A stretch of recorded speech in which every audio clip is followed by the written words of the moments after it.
I'm Amber Payton with BIN News Now. Black Washington, D.C. Mayor Muriel Bowser is pushing back on President Trump's claim that his crime crackdown is making the city safer. This doesn't make sense. You know it doesn't make sense. Trump dismissed D.C.'s crime stats as fake and credited federal agents and the National Guard, but Bowser questioned why the military is policing Americans in their own city. Singer Kehlani is calling out a scammer targeting her producer. In a video, she warned someone is using a fake iCloud to trick her team and even try to get her canceled. The singer made it clear that's not happening. And the new school year is underway for Chicago public school students. Black Mayor Brandon Johnson was out and about Monday as more than 300,000 students returned to the classroom. Classes began as district officials are trying to fill a $734 million budget deficit for this school year. Get BIN News Now on demand 24/7 on the iHeartRadio app. Ignite your afternoons at Waba Grill's $5 happy hour with our 5-piece pork veggie dumplings and a value-sized premium beverage drink, like our tangy passion fruit lemonade. Enjoy $5 happy hour weekdays after 3 p.m. Only at Waba Grill. This is the KBLA Sports Minute with Ray Richardson. Tiger Woods has been named chairman of a 9-person committee given the task of making significant changes for the PGA Tour. The 15-time major champion will lead the Future Competition Committee to recommend improvements for fans, players, and sponsors. African-American tennis star Coco Gauff is looking for her third coach in 2 years. Gauff, ranked number 3 in the world, fired her coach Matthew Daly just 4 days before her first-round match Sunday in the U.S. Open in New York City. Daly confirmed Gauff's decision Wednesday morning to a tennis journalist. The 21-year-old Gauff has yet to comment on her preference for a new coach. Jackson State, the defending Black College Football National Champion, is favored to repeat as champions of the SWAC Conference. Jackson State was 12-2 overall last year and 8-0 in the SWAC. They kick off the 2025 season August 30th against Hampton. No debates, no speculation, just the info you need. That's your KBLA Sports Minute. I'm Ray Richardson. More news, opinions, and conversation when we come forward on KBLA Talk 1580.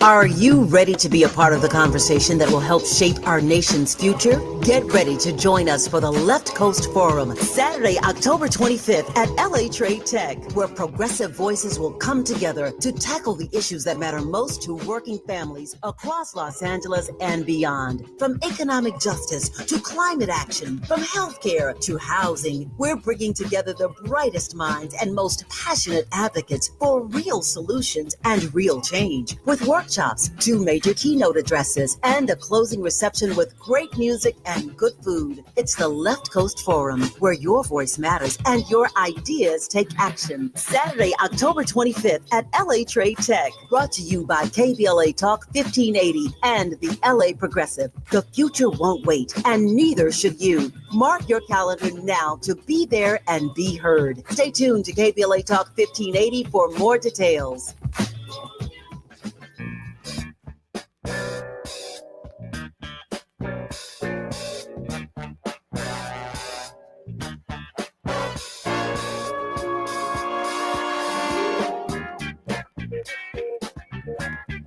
Jesse Jackson Jr. Welcome forward to the Jesse Jackson Jr. Show on KBLA Talk 1580. Today is Wealthy Wednesdays on the Jesse Jackson Jr. Show with Reverend Dr. S. Todd Yeary, and our very special guest in the first hour is none other than Dr. James Zogby.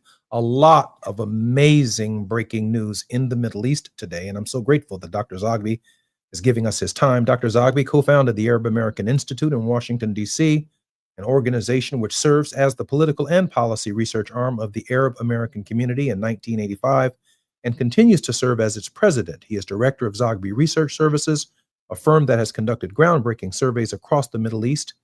In September of 2010, President Obama appointed Dr. Zogby to the United States Commission on International Religious Freedom. He reappointed him to a second term in 2015 and concluded his service in May of 2017. He was twice elected vice chair. Zogby is featured frequently on national and international media as an expert on Middle East affairs. Since 1992, he has written a weekly column that is published in 12 countries. In 2010, Dr. Zogby published the highly acclaimed book, Arab Voices.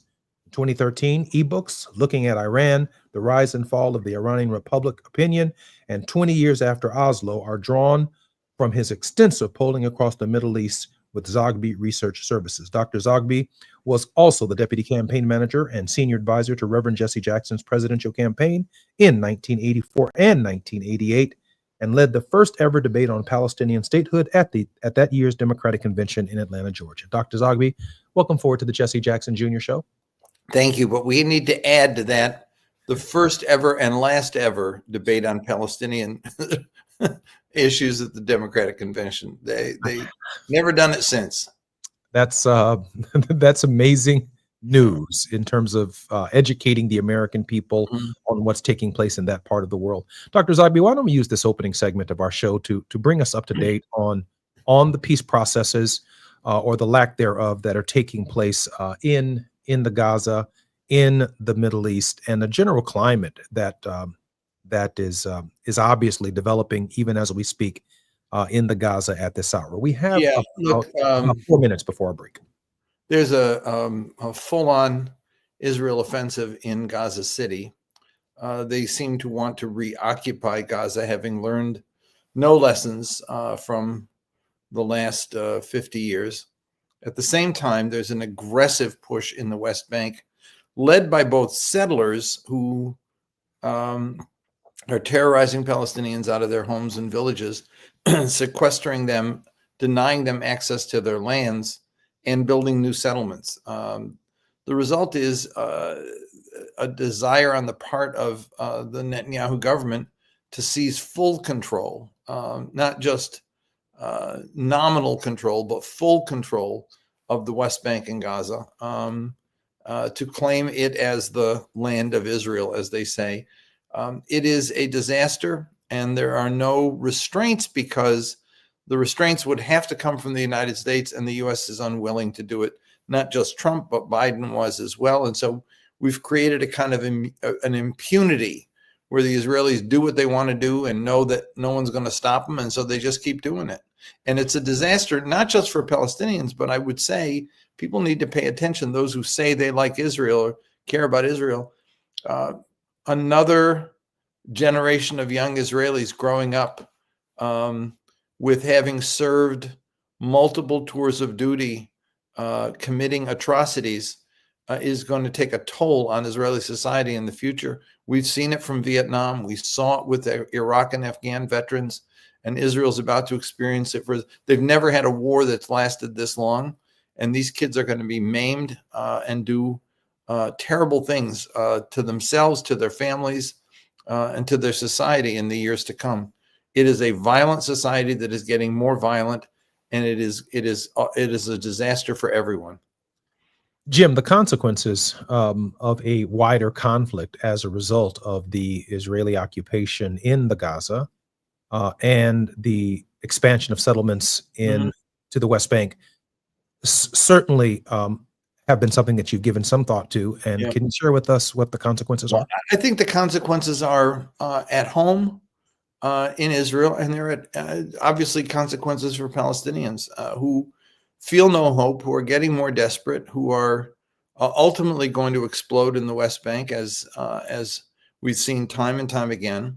There are also consequences to the Israeli society with an out-of-control group of youth who are committing daily acts of violence against people, and that violence ultimately gets internalized. And as I said, we've seen it in our own society with the way, police violence at home with their families, with Vietnam and Iraq and Afghanistan war veterans, 21, 22 suicides a day, homelessness, drug addiction. Those are the consequences. We used to talk about the broader region in danger of exploding. That doesn't happen. Everybody at this point has their own difficulties as a result of the way that the West has dealt with the Middle East. And so my biggest worry is an entire generation of Palestinians who have been maimed from the total devastation of youth in Gaza to what is happening to people in the West Bank. This is going to produce, this is going to have consequences a generation or more in terms of the way it has devastated lives. It's also transforming Israeli society It is killing I think it's having consequences on Judaism as a religion. Jim, yeah. let me.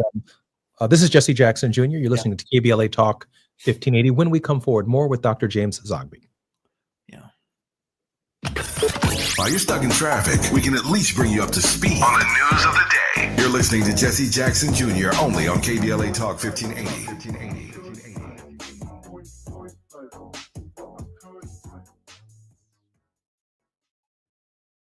Hello, I'm Joe Cordell, founder of Cordell & Cordell. Divorce is complicated, especially when your small business or professional practice is involved. At Cordell & Cordell, we understand that these assets raise unique valuation and allocation issues. For 35 years, we've helped doctors, lawyers, and small business owners navigate divorce with confidence. Call us at Cordell & Cordell. Let me tell you, I understand on a personal level, your business is much more than a job. It's your legacy. 1455 Frazee, San Diego. CordellCordell.com.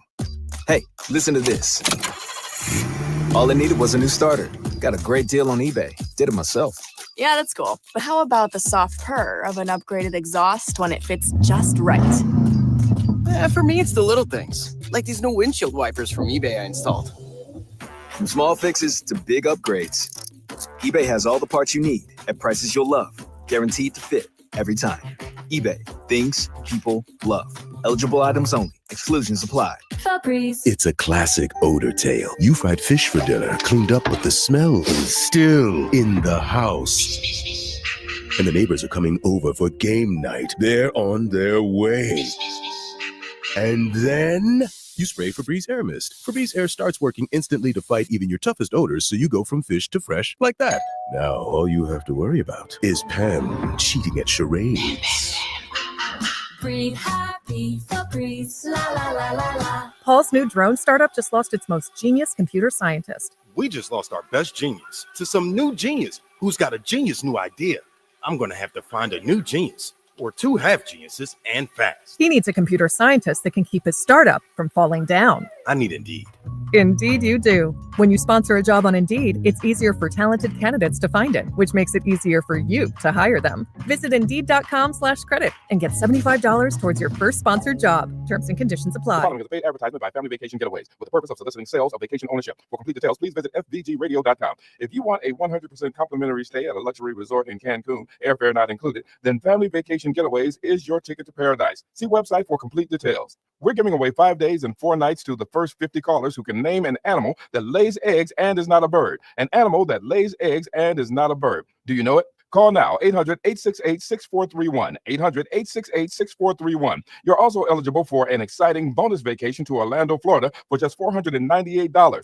And don't worry about anything ruining your plans. We can extend your travel up to 18 months. Name an animal that lays eggs and is not a bird and get a complimentary Cancun resort stay and an optional bonus vacation to Orlando for just $498. What are you waiting for? Call 800-868-6431, 800-868-6431, and give us your answer. The proceeding is not a contest and is a paid advertisement by Family Vacation Getaways and not sponsored by this program or its affiliates. Now back to more of Jesse Jackson Jr. on KBLA Talk 1580.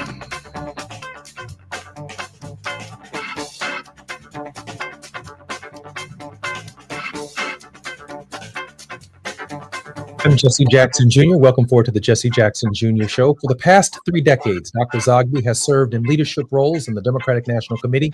He currently serves as chair of the DNC Ethnic Council, an umbrella organization of the Democratic Party leaders of European and Mediterranean descent. He served on the DNC's executive committee from 2000 to 2017, and for more than a decade, served as co-chair of the party's resolutions committee. Dr. Zogby, welcome forward to the Jesse Jackson Jr. Show. Thank you, Jesse.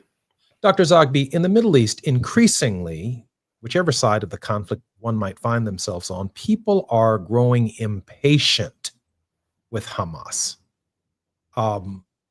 They are not the duly elected leadership of the people of the Gaza.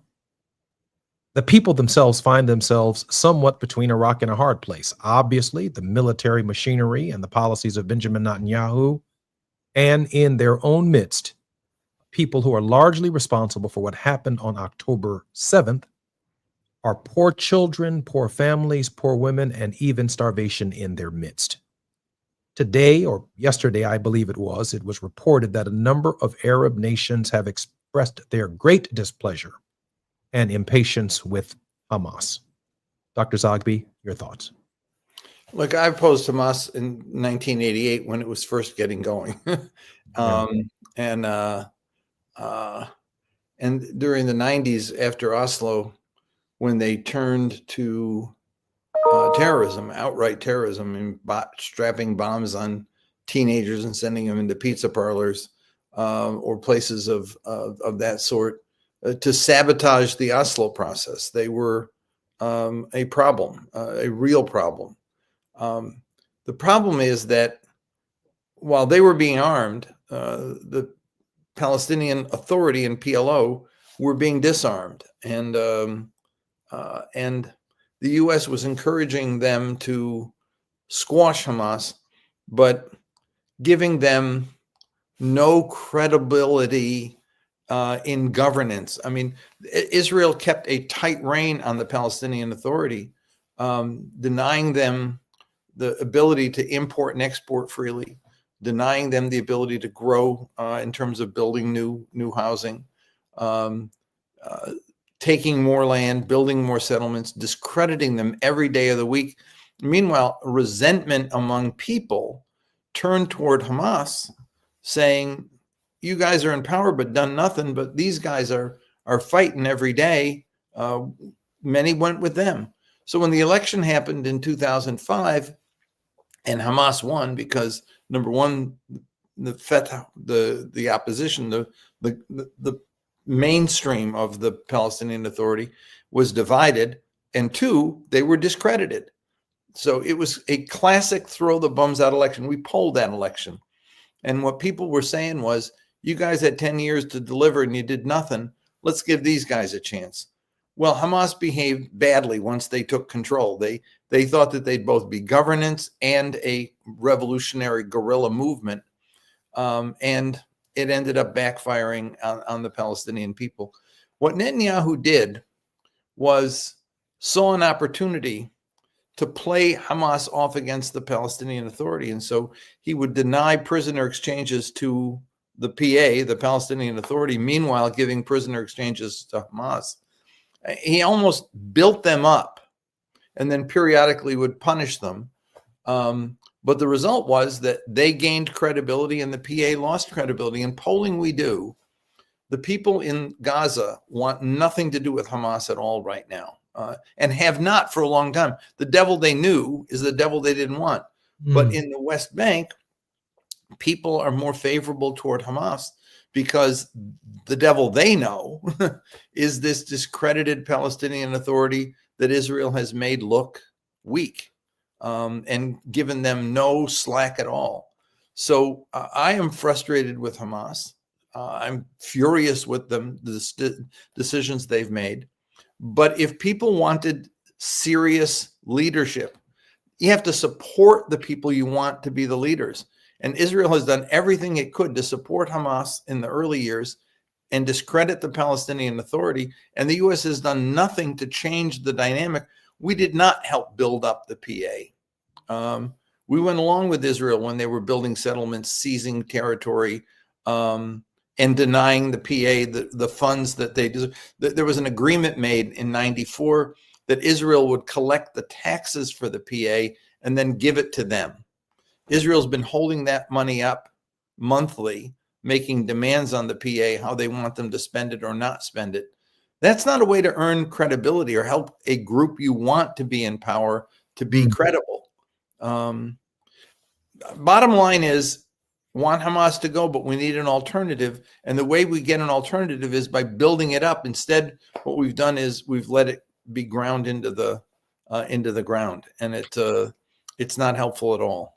That's the state of play on the ground. I don't see any winners on either side. The patience is obviously wearing thin. Let me shift our concerns to the domestic politics and to the consequences of what's taking place in that part of the world. Many Arab Americans in the last election opted not to support Biden and Harris because of their position over these issues. And now we find ourselves in a situation where their support of Donald Trump is literally undermining the very case that Kamala Harris was making in terms of trying to find a way to bring the parties together. At least that's my interpretation of it. And there must be, without a doubt, and your polling probably reflects the buyer's remorse associated with what they're seeing. Well, let me make a point. We've done polling on this. We did polling during the election, right before it and right after it.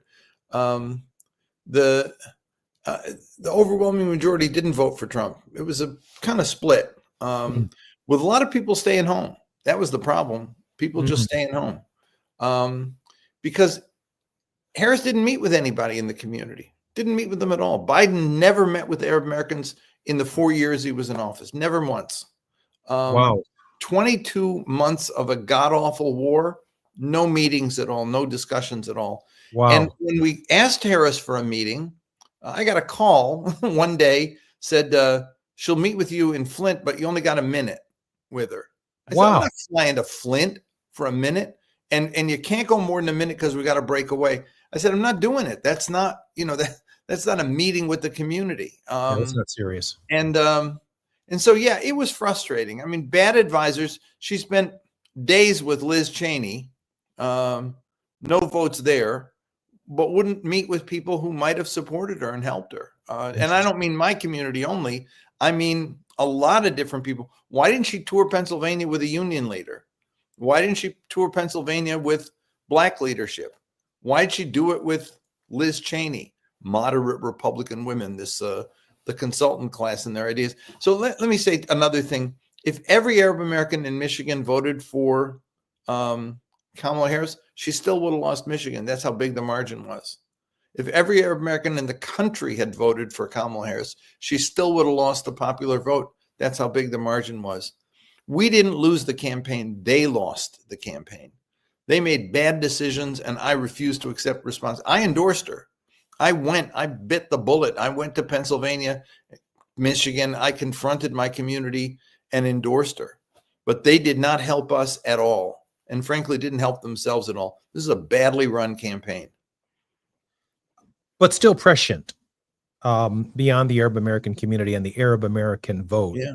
The redistricting process in Texas, Newsom's response to the Texas redistricting in the state of California, the spiraling events that could undermine the Voting Rights Act of 1965, still in these races, in the midterm elections, are the issues in the Middle East that, while there may not be enough Arab Americans to determine the outcome of the Congress of the United States and the only levers that we have to control Donald Trump, the issues of Israel, Hamas, the self-determination of the Palestinian people is still a factor in domestic politics. Whether they're Arab Americans staying at home voting or not, there are many candidates around the country who are going to have to deal with this issue front and center. Everybody's got to. And it's become a watershed issue in many ways, and a litmus test. And we're seeing it play out. I mean, and the problem is that the leadership in the pro-Israel Jewish community has got to wake up and smell the roses. I mean, they got to deal with the fact that there is change out there. When I read the diatribes against Jamie Raskin or against your Congresswoman Schakowsky there in Michigan, because in Illinois, because they dare to criticize Israel. There is a change afoot in the country. 8% of Democrats, 8% support what Israel's doing in Gaza right now. That's the latest Pew poll. And yet the party and the leadership will not change their position because they're nervous they say, we don't want to lose the election in 2026. Guess what? You lost the election in 2024 because you didn't change your position. With only 8% supporting what Israel's doing, what's the point? And by the way, 2-1 public opinion as a whole doesn't support what Israel's doing right now. So I don't get the hesitation to be tougher on this issue. I don't. And I think it's self-defeating. And don't blame us. They're saying you guys are dividing the party. I'm not dividing the party. You're dividing the party by refusing to to understand that there's a change taking place in the country. People want a different policy. They don't want to send weapons to a country committing genocide. And you can't deny the starvation. They're seeing it every single day. And so the problem right now is a refusal on the part of Democratic leadership to do the right thing. Why won't Hakeem Jeffries endorse Zohran Mamdani? Why won't Chuck Schumer endorse Mamdani? He won the Democratic primary rather handsomely, I might add. And they won't do it. Why? Because his position on Israel isn't one that they agree with. I'm sorry. At this point, that's just plain stupid. It's not just bad politics. It's stupid, and it's self-defeating. Jim, let me ask this question. I can't separate what I really think. I can't separate the politics on the ground in the Gaza and in Israel from some of the policies that are coming from the White House that may not seem directly impacted by the politics of the Middle East, but in effect they are. When I hear the President of the United States decide that he's going to launch a campaign against mail-in ballots, I think about Democrats abroad, right? I think about Americans abroad who would be impacted by this. I think about soldiers all around the world at more than 200 military bases that are impacted by this. But I also think about college students who are not home in their districts or not home in the jurisdictions for which they are registered, being unable to vote. I think about college activity that's tied to this crisis. And senior citizens and handicapped people who just don't want to wait in line for 3 hours, can't wait in line. I mean, it's silencing. It's also silencing the politics. It's silencing a majority of people who might find themselves in opposition to what's taking place in the Middle East on either side of the question. Yeah, there are things that this president is doing. Sometimes they're serious, and sometimes they are an effort to create a distraction from other stuff he's doing. And I don't know about this one, how this one's going to go. I mean, is he actually serious about doing this, or is this something he's doing to stir the pot while he's got his eyes are focused on something else? I mean, I'm not sure, for example, that he really wants to take over the District of Columbia, as much as there's other stuff going on that he wants to do. I take him at his word. I take him at his word because I've had city council persons from the District of Columbia on the program in the last week or so who are sharing with us in real time what's actually taking place. I had a pollster, Ron Lester. Ron Lester came on the program, and Ron said, hey, I was coming from Maryland into the District of Columbia, and the Federal Protective Services had literally a blockade on the Baltimore-Washington Parkway. Prove to me that you have business in Washington, D.C. Why are you going in this direction? So obviously the consequences are extraordinary, but I try to share with our listeners on the program that your enlightenment on everybody gets one vote in this system. And when I cast my vote, I don't just cast it for the Democrat, or someone might cast their vote for the Republican, but I bring all of this history. I bring the history of the peace movements. I bring the history of communication and talk policies. I bring the history of everything with me, and I only have one vote, and I try to cast it as consciously as possible. And when I see starvation in the Gaza, when I see kids who look emaciated and grown people who look emaciated, and I also see hostages who look emaciated, the frustration, Jim, is so deep and so heavy that it's very, very difficult for me to make a judgment about where the pro-peace community is in this current environment. So I am profoundly and deeply concerned about that. Jim, I think I only have just a couple of seconds, about 1 minute, Jim, for your response before we have to go. Look, I share the concern. And I am one of those old-fashioned guys who at the end of the day, as much as I have to hold my nose and vote for a Democrat who I don't believe is on the right side, I'll vote for that Democrat because it does make a difference. If we had control of the Congress, there'd be things that would not be happening right now. And if Kamala had won, there'd be things that would not be happening right now. And so, I share the frustration. I share the anxiety.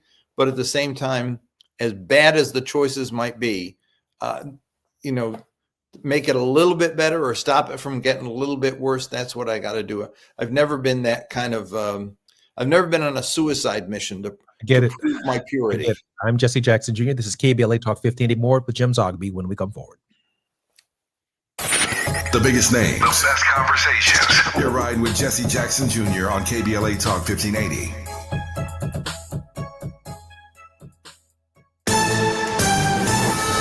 I'm Amber Payton with BIN News Now. Black Washington, D.C. Mayor Muriel Bowser is pushing back on President Trump's claim that his crime crackdown is making the city safer. This doesn't make sense. You know what doesn't make sense? Trump dismissed D.C.'s crime stats as fake and credited federal agents and the National Guard, but Bowser questioned why the military is policing Americans in their own city. Singer Kehlani is calling out a scammer targeting her producer. In a video, she warned someone is using a fake iCloud to trick her team and even try to get her canceled. The singer made it clear that's not happening. And the new school year is underway for Chicago public school students. Black Mayor Brandon Johnson was out and about Monday as more than 300,000 students returned to the classroom. Classes began as district officials are trying to fill a $734 million budget deficit for this school year. Get BIN News Now on demand 24/7 on the iHeartRadio app.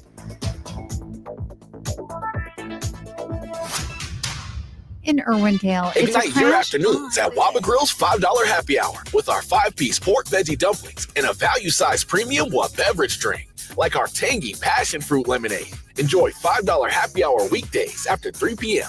Only at Waba Grill. This is the KBLA Sports Minute with Ray Richardson.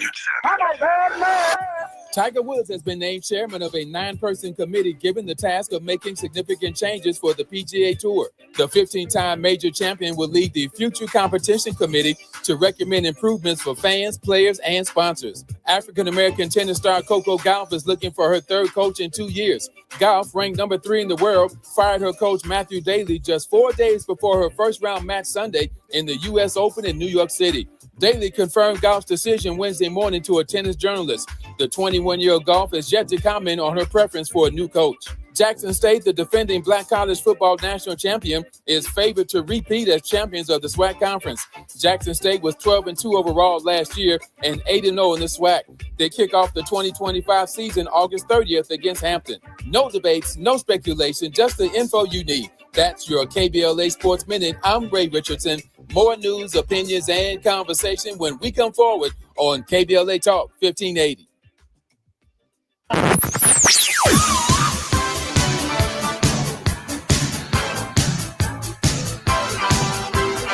This is KBLA Talk 1580. Talk radio. That's music to your ears. We're unapologetically progressive. KBLA Talk 1580. We've got a lot to talk about. Hi, I'm Zoe Williams, aka the Voice of Reason, encouraging you to join me weekdays from 7 to 9 p.m. for the world's most intriguing relationship radio roundtable. Every night, I facilitate and encourage our loyal listeners to participate in the most engaging relationship discussions you'll hear anywhere. So make it a point to rendezvous with me, Zoe Williams, the Voice of Reason, Monday through Friday, 7 to 9 p.m. Pacific Standard Time. Trust me, your relationships will never be the same. The VOR is on fire tonight. Unapologetically progressive. KBLA Talk 1580. We've got your black. Nearly 7 million Americans aged 65 and older are living with Alzheimer's disease, also known as AD, a type of dementia that affects memory, thinking, and behavior, making everyday tasks challenging. But did you know that Black adults aged 65 and older are twice as likely as white adults to develop AD? There are things you can do to help reduce your risk for developing AD. Managing conditions like diabetes and high blood pressure is crucial. Staying physically active, maintaining social connections, eating a healthy diet, and keeping your mind engaged with activities like reading or puzzles can all contribute to brain health. It's also important to recognize some common signs and symptoms of early AD, such as forgetfulness that causes problems with everyday life, asking the same question a few times in a row, and difficulty concentrating on basic tasks. If you see these signs in yourself or a loved one, don't wait. Early diagnosis and intervention are key to managing AD effectively. To learn more about AD and a potential treatment option, visit treatalzearly.com. That's treatalzearly.com. This message is brought to you by AZI. Hey, it's Matt, your Leaf Filter Trusted Pro. Gutters are an often neglected part of the home. They're also one of the most important. Clogged, overflowing gutters can cause serious problems like foundation damage or basement flooding, which can cost thousands of dollars to fix. Let's face it, cleaning gutters yourself is not only a hassle, it can be dangerous. But when you get Leaf Filter, you'll never have to worry about cleaning clogged gutters again. Get started today by visiting leaffilter.com/deal to schedule your free inspection. If you decide to move forward, we'll professionally clean, realign, and seal your gutters before installing our patented stainless steel micro mesh system. Leaf Filter keeps out everything but the water. And it's backed by a lifetime transferable no clogs warranty. So you're protected for good. We're in your neighborhood and ready to help. Visit Leaf Filter today for a free inspection and estimate, and you could save up to 30%. Visit leaffilter.com/deal. That's leaffilter.com/deal. You gotta dip your chicken strips.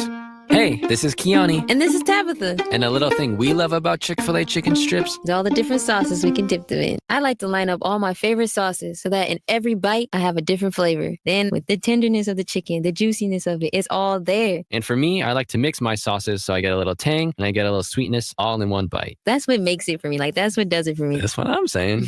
It's the summer of Chick-fil-A chicken strips and sauces. Order now on the Chick-fil-A app. Real guests paid for their testimonials. You're listening to Jesse Jackson Jr. on KBLA Talk 1580.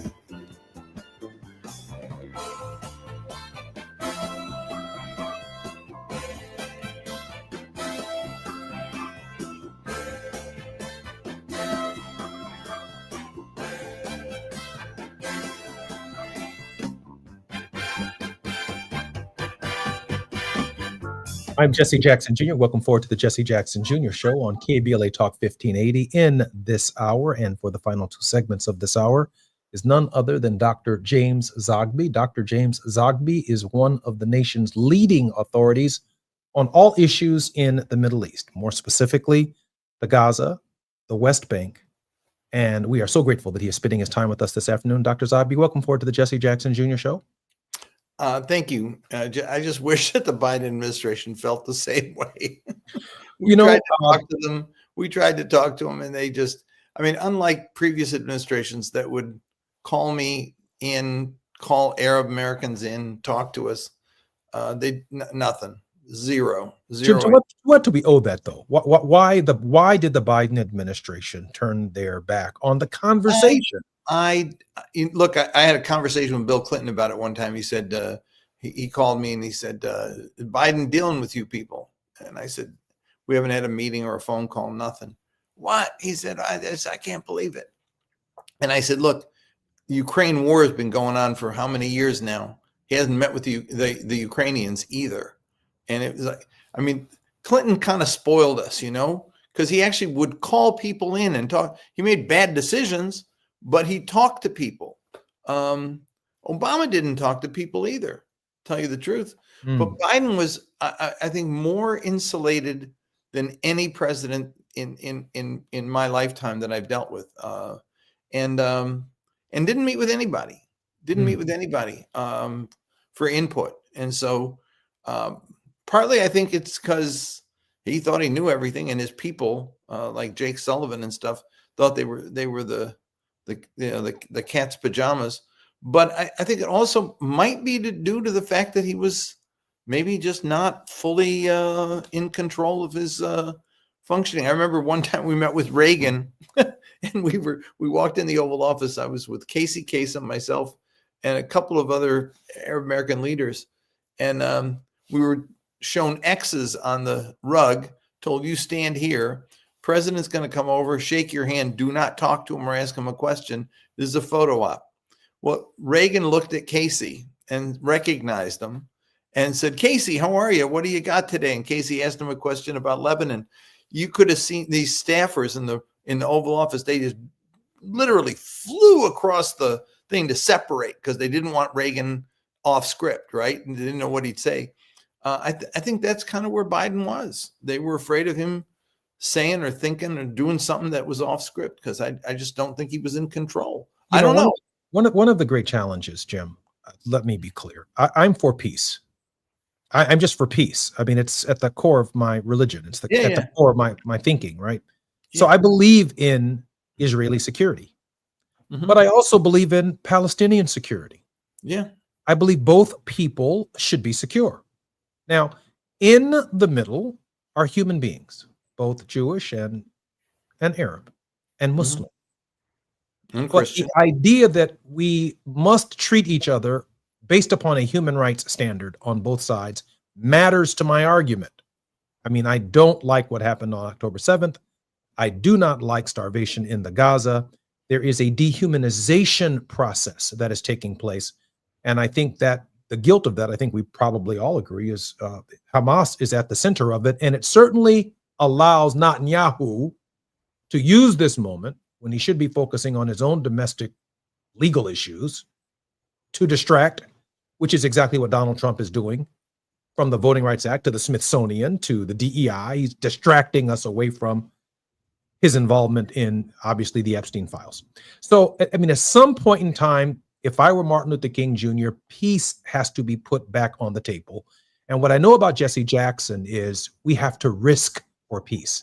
Where are the peace riskers in this process?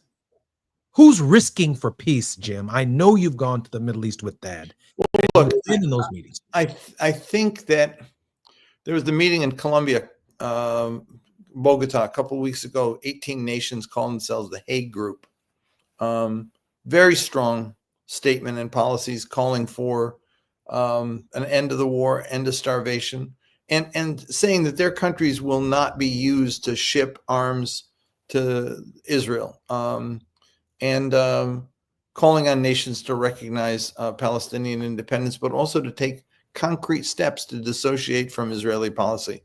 They're going to the UN, this Hague Group, and they're trying to build broader support around it to get more nations on board.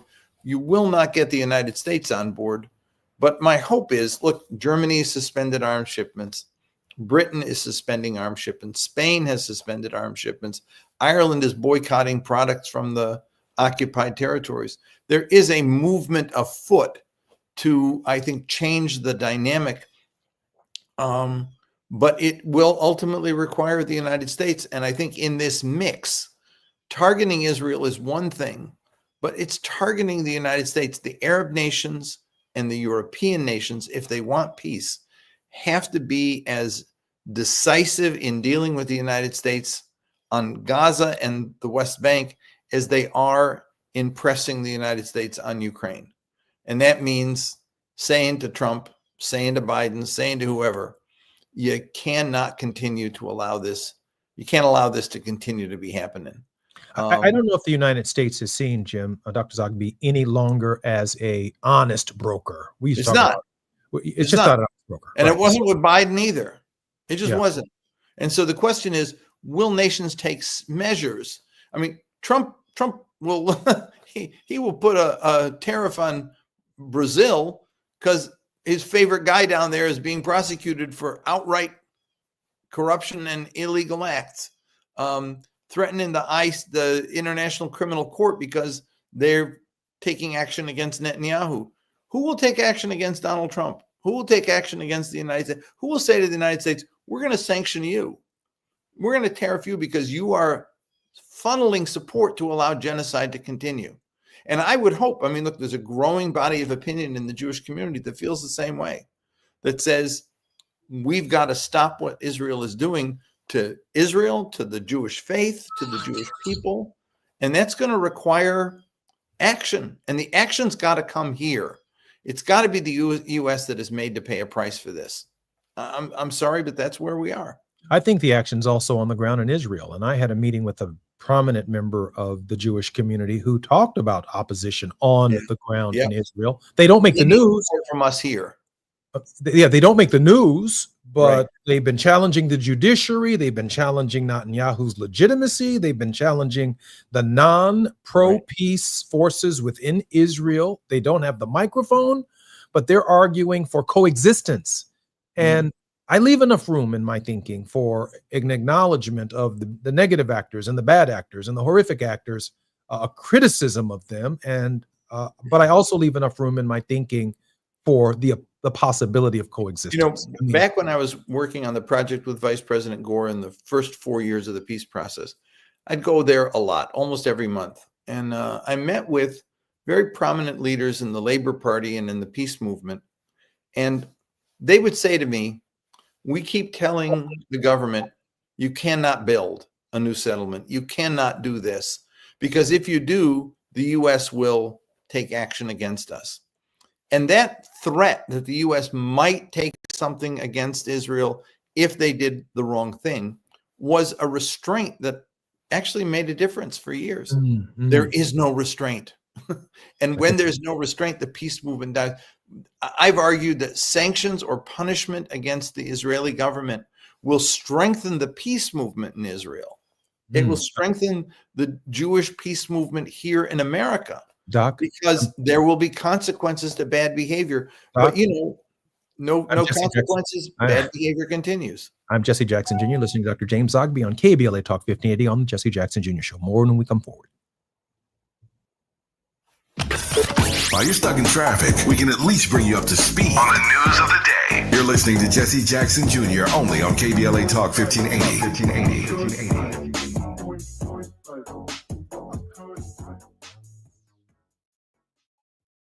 Become a U.S. citizen with the help of the Los Angeles Public Library. Get free and confidential information on immigration and citizenship. Visit lapl.org/NAI to find your nearest library, or call us at 213-228-7390. That's lapl.org/NAI or 213-228-7390. And start your path to becoming a U.S. citizen with the help of the Los Angeles Public Library. Call 213-228-7390 or visit lapl.org/NAI.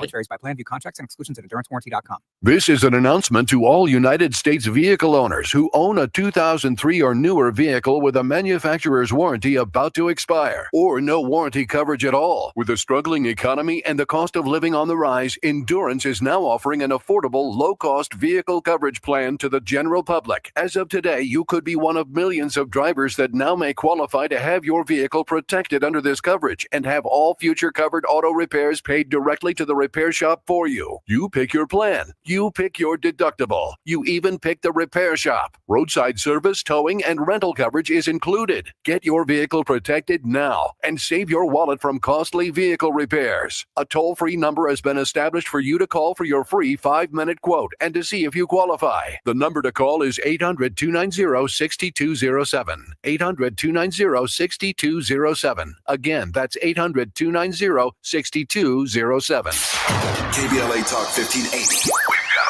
lot to talk about. KBLA Talk 1580, connecting you with services and solutions. Worried about eviction? You have rights, and Stay Housed LA can help. Stay Housed LA is a partnership between LA County, the City of Los Angeles, and local service providers. From Lancaster to Long Beach, we're here to help you with tenant education workshops, legal clinics, free legal services for eligible tenants, and online resources about tenant protection laws. Don't face eviction alone. Call our hotline at 1-888-694-0040. That's 1-888-694-0040. Or visit stayhousedla.org. Stay Housed LA, keeping Los Angeles residents in their homes. Stay Housed LA, your rights, your home, our community. This is a community call to action from KBLA Talk 1580. Hear that? That's the sound of your life.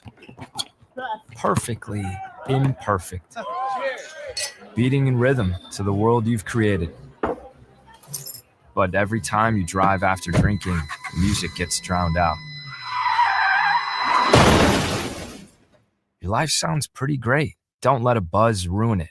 Buzz driving is drunk driving. Don't drive buzzed. A message from NHTSA and the Ad Council. Nearly 7 million Americans aged 65 and older are living with Alzheimer's disease or AD. But did you know that Black adults aged 65 and older are twice as likely as white adults to develop AD? You may be able to reduce your risk by managing conditions like diabetes and high blood pressure, being physically active, eating healthy, and exercising your mind. To learn more about AD, the importance of early diagnosis and intervention, and a potential treatment option, visit treatalzearly.com. That's treatalzearly.com. This message is brought to you by AZI. Now back to more of Jesse Jackson Jr. on KBLA Talk 1580.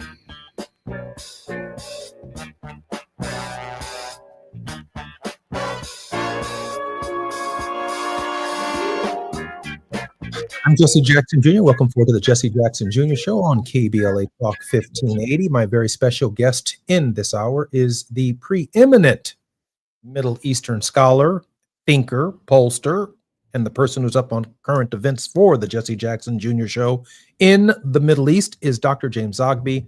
Dr. James Zogby has been appointed by presidents to prominent positions in their administrations. He has been in the ear of a number of presidents on these critical issues confronting war and peace in the region, and we're grateful to have him on our show. Dr. Zogby, welcome forward to the Jesse Jackson Jr. Show. Thank you, Jesse.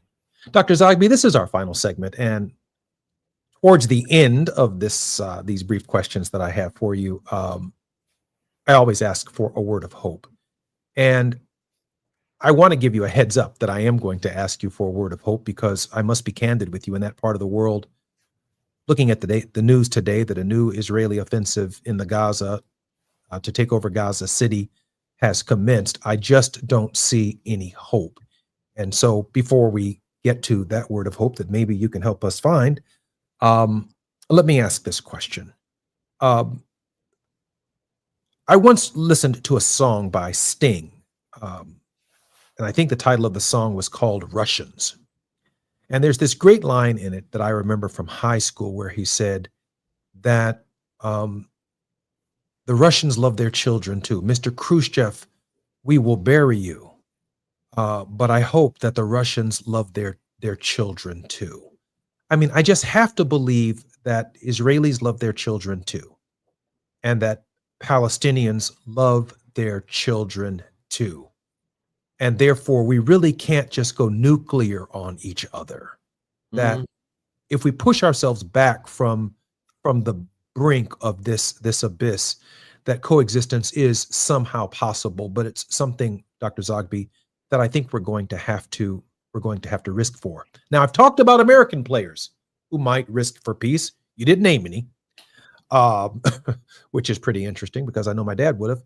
But I don't see many people willing to cross the border and have conversations between the Palestinians and the Israelis in their respective territories either, risking for peace.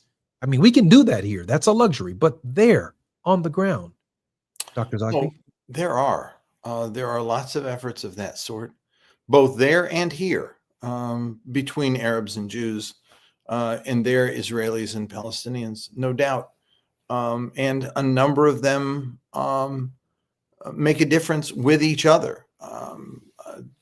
Just a friend of mine, American Jewish woman, just came back from Israel, spent time in the West Bank, had been banned from Israel because of her support for Palestinian justice, but she felt that as a Jew, she owed it to her people to reach out and be a messenger of peace to Palestinians. And there are Palestinians who do the same with Israelis. Look, there are these efforts, but they would grow exponentially if they had support from external sources, from governments, from the United States. And they don't right now. That's the problem. And so they become isolated individuals reaching out and not movements that reach out. And look, I agree. I mean, I remember I spoke at an anti-war rally in Philadelphia when I was at Temple University in 1967. And it just something I said, and it didn't go over well with people. I said, Vietnamese have mothers too. My point was the point you're making, right? That we talk about the Americans who died, but the Vietnamese were a body count. They were an abstraction. They weren't real people who were losing their lives and who had parents who cried for them. People say, why are you talking about that? What's the point? What are you saying?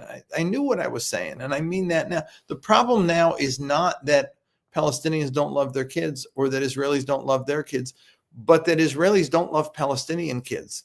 And Palestinians are not in a position right now to love Israelis. Israelis are persecuting them, and Israelis see Palestinians as a threat. They've dehumanized each other. I mean, the Martin Buber I, thou, where you look at the other and see them as someone like you. We need that. Hard to get that in the context of what's happening when they're starving you, bombing you, killing you, etc. But that's where we need to go. And it's to always, like you say, keep that in front and center in our minds. And we have the luxury of doing it here, but need to do more of it. And we do need to take action in the macro sphere of how our government deals with this so as to lift up those voices and give them strength so they can say to their respective societies, you got to do this because powers in the world aren't going to tolerate you doing the wrong thing. That's where we need to go. You know, I believe, Jim, as we prepare for your word of hope, I believe in the God of the Exodus. I believe in the God of Abraham. I believe that the God who is largely responsible for, if not completely responsible, let me correct that, completely responsible for the freedom of the Jewish people in that story. And he was concerned about ending slavery for them to have that freedom in a promised land. I also believe that the same God helped my people out of our Exodus story. The first people in human history to come out of constitutional slavery, 13th, 14th, and 15th Amendment. That process led to the Voting Rights Act of 1965. It is on the chopping block by the court in our country. My Exodus story is being profoundly affected in this election. And there are going to be two stories, large stories, in the midterm elections. That Exodus story, Israel's right to exist, the Palestinians and their right to exist, and my right to exist in my own country. Two Exodus stories, one God. And I see both sides of it, and it's an intellectual, I don't want to call it an intellectual stretch for me, but it certainly is an intellectual quandary. Dr. Zogby, a word of hope for this. I'm sorry, go ahead. I get the Exodus story, but read the prophets.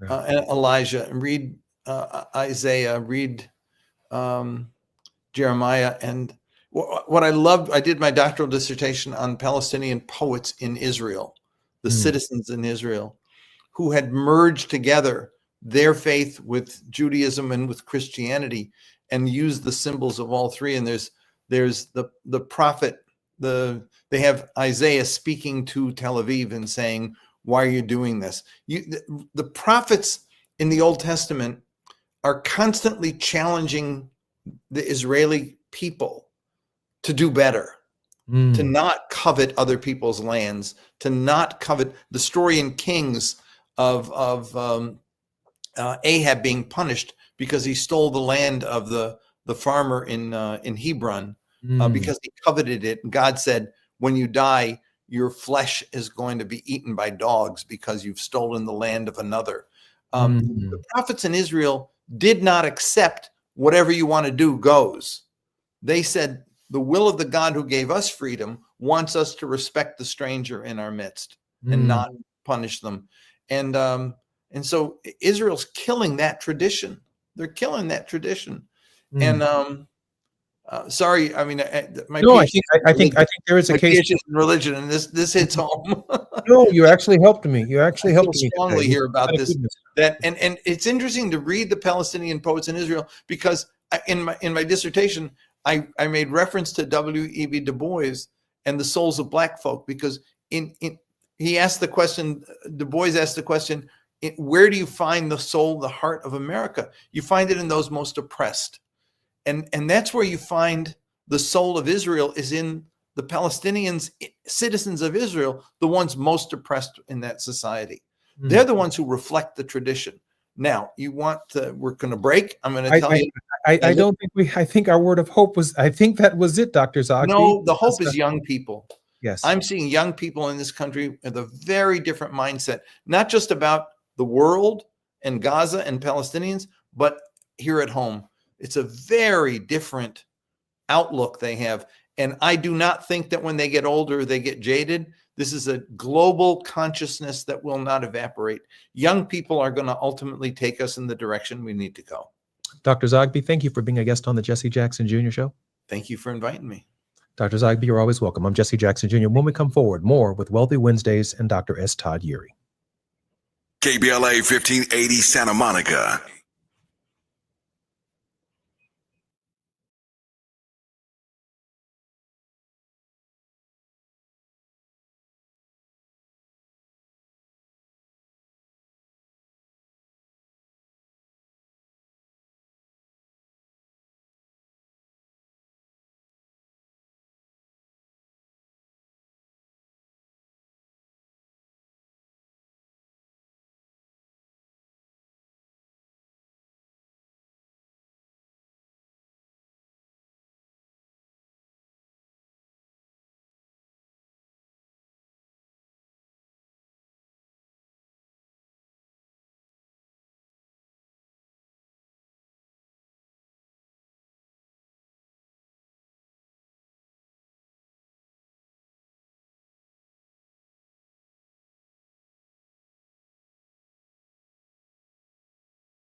Lead the Future Competition Committee to recommend improvements for fans, players, and sponsors. African-American tennis star Coco Gauff is looking for her third coach in 2 years.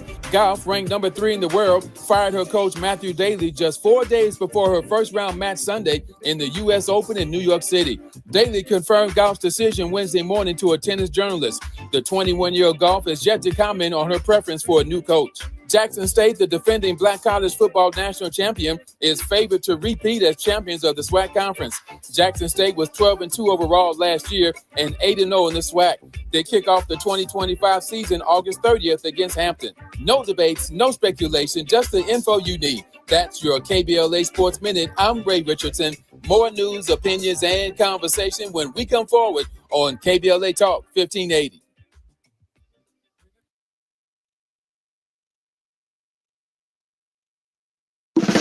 Are you ready to be a part of the conversation that will help shape our nation's future? Get ready to join us for the Left Coast Forum, Saturday, October 25th at LA Trade Tech, where progressive voices will come together to tackle the issues that matter most to working families across Los Angeles and beyond. From economic justice to climate action, from healthcare to housing, we're bringing together the brightest minds and most passionate advocates for real solutions and real change. With workshops, 2 major keynote addresses, and a closing reception with great music and good food. It's the Left Coast Forum, where your voice matters and your ideas take action. Saturday, October 25th at LA Trade Tech. Brought to you by KBLA Talk 1580 and the LA Progressive. The future won't wait, and neither should you. Mark your calendar now to be there and be heard. Stay tuned to KBLA Talk 1580 for more details.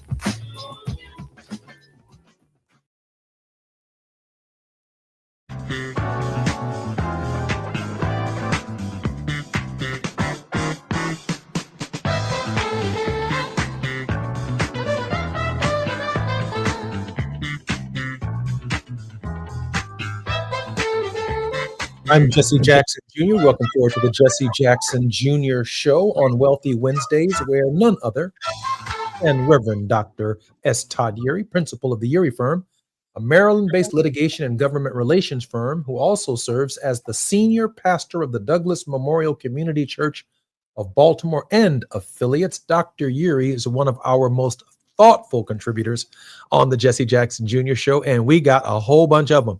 Hey, Dr. Eury, welcome forward to the Jesse Jackson Jr. Show. I'm glad to be with you. I finally found a spot in the Atlanta airport, so you know how that can be. I appreciate you, sir. Let me ask you this question here. I got a series of questions I want to go through with you. I remember about, I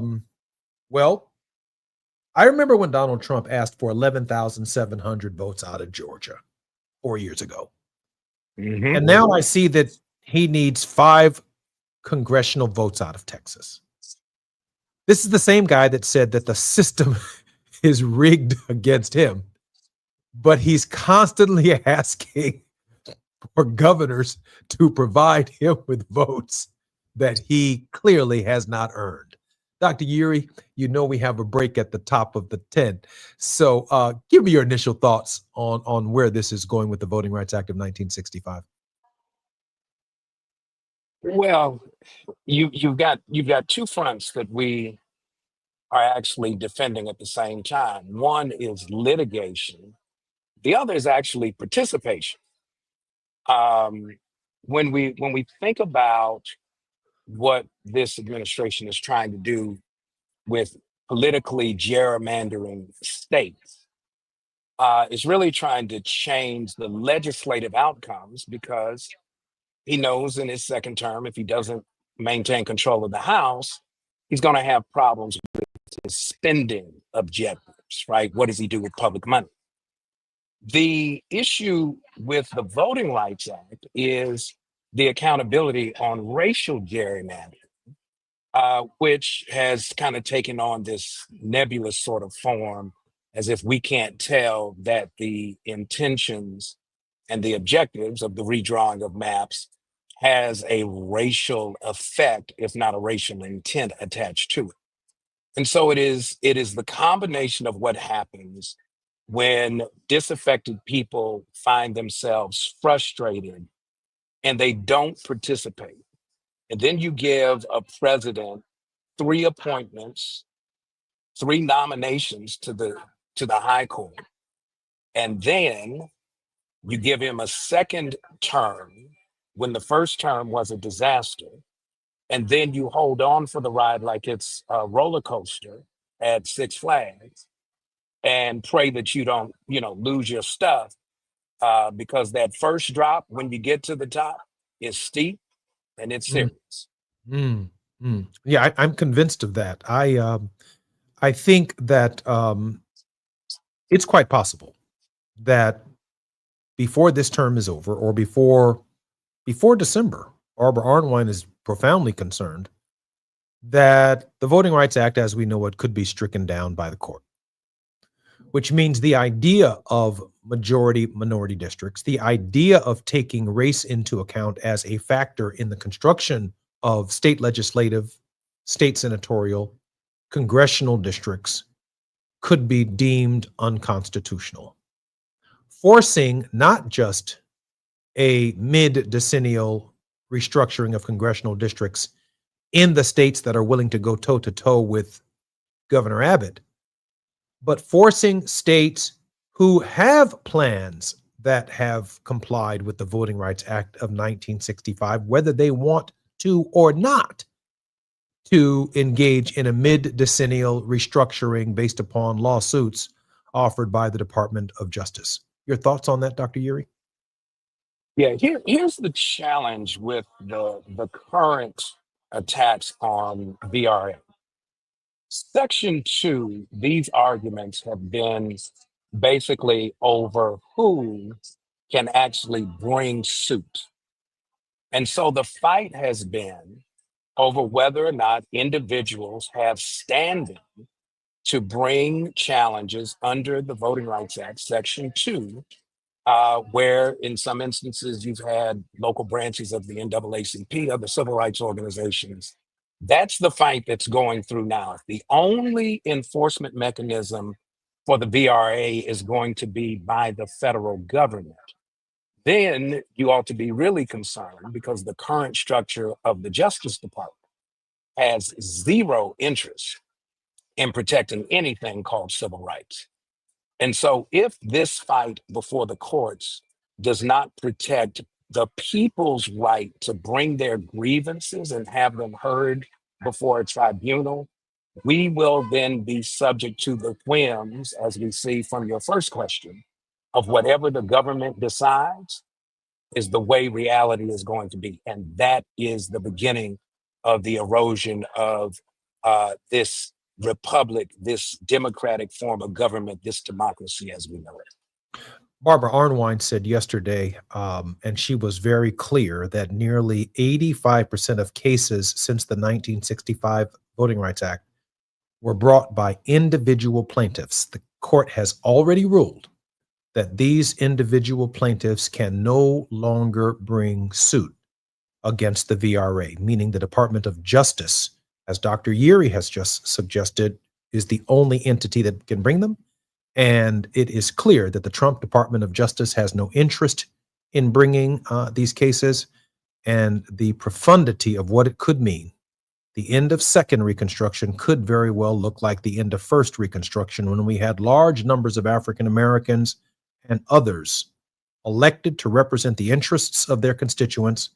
Those numbers dwindled so quickly that I think it was Congressman White or Congressman DePriest of Illinois who gave a speech saying, one day, possibly Phoenix, like we will return to the Congress of the United States. But for right now, we are leaving. I'm Jesse Jackson Jr. You're listening to KBLA Talk 1580. When we come forward, more with Dr. Todd Yeary, 1 foot in the courtroom and 1 foot in the pulpit. I'm Jesse Jackson Jr.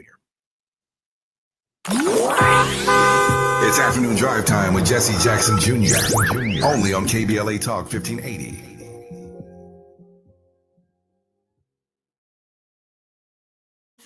It's a classic odor tale. You fried fish for dinner, cleaned up, but the smell is still in the house. And the neighbors are coming over for game night. They're on their way. And then you spray Febreze Air Mist. Febreze Air starts working instantly to fight even your toughest odors, so you go from fish to fresh like that. Now, all you have to worry about is Pam cheating at charades. Breathe happy, Febreze, la la la la la. Paul's new drone startup just lost its most genius computer scientist. We just lost our best genius to some new genius who's got a genius new idea. I'm going to have to find a new genius or two half geniuses and fast. He needs a computer scientist that can keep his startup from falling down. I need Indeed. Indeed you do. When you sponsor a job on Indeed, it's easier for talented candidates to find it, which makes it easier for you to hire them. Visit Indeed.com/credit and get $75 towards your first sponsored job. Terms and conditions apply. Hello, I'm Joe Cordell, founder of Cordell & Cordell. Divorce is complicated, especially when your small business or professional practice is involved. At Cordell & Cordell, we understand that these assets raise unique valuation and allocation issues. For 35 years, we've helped doctors, lawyers, and small business owners navigate divorce with confidence. Call us at Cordell & Cordell. Let me tell you, I understand on a personal level, your business is much more than a job. It's your legacy. 1455 Frazee, San Diego. CordellCordell.com. Hey, listen to this. All I needed was a new starter. Got a great deal on eBay. Did it myself. Yeah, that's cool. But how about the soft purr of an upgraded exhaust when it fits just right? For me, it's the little things, like these new windshield wipers from eBay I installed. From small fixes to big upgrades, eBay has all the parts you need at prices you'll love, guaranteed to fit every time. eBay, things people love.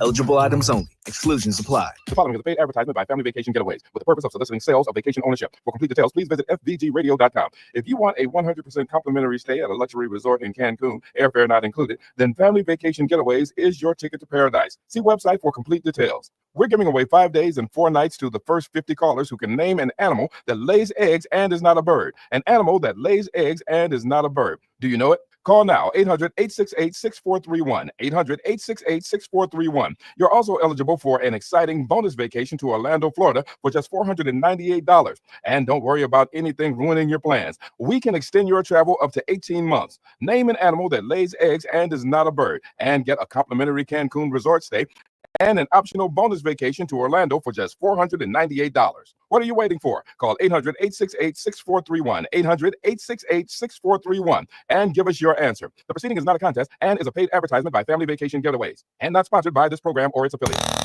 Now back to more of Jesse Jackson Jr. on KBLA Talk 1580.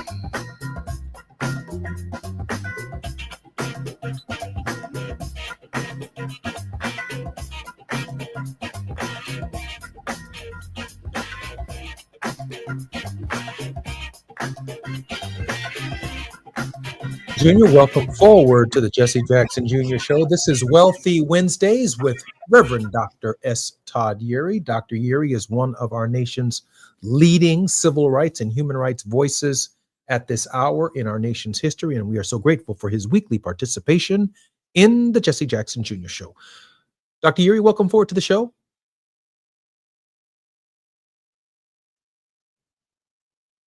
I think Dr. Yeary's microphone is still muted. Dr. Yeary will be joining us as soon as he unmutes his microphone. But while he's working on unmuting his Look, as soon as I figure out which one of these many windows that I'm looking at has what I'm looking for, this is you get it. Dr. Yeary, let me ask you this question. I get it. Trump is deflecting from Epstein. But his most recent deflection is something that I heard Tavis Smiley talk about the other day on WGN television when he was in Chicago. It's, you can't make a better plan that this man has something to attack about Black folks every single day. I mean, every single day. And within the last 21 hours, he escalated his attacks against the Smithsonian Museum, saying that there's too much focus on how bad slavery was.